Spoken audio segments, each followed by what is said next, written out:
நீங்கள் திராவிட முன்னேற்றக் கழகத்தின் சாதனைகளை சொல்லி இந்த சாதனைகளுக்கு ஓட்டு போடுங்கள் என்று கேட்பதை விட்டுவிட்டு உங்கள் ஆட்சி மீது உங்களுக்கே நம்பிக்கை இல்லையா? எதற்காக இது டெல்லிக்கும் தமிழ்நாட்டுக்குமான தேர்தல் என்று சொல்லுகிறீர்கள்? ம். ஆகவே முதலமைச்சர் கூறிய அந்த கருத்து ஏற்க இயலாது என்று விஜய் கூறுவதை நானும் வழிமொழிகிறேன். ம்.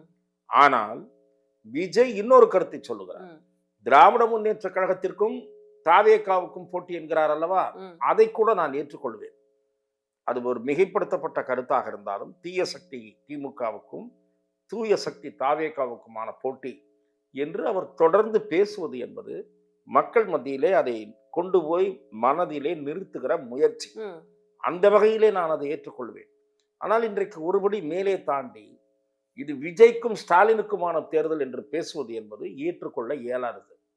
தமிழ்நாட்டின் அரசியலில் ஒரு திரு மு க ஸ்டாலின் அவர்கள் களத்தில் இருக்கக்கூடியவர்களில் ஒரு முதிர்ந்த அரசியல் தலைவர்.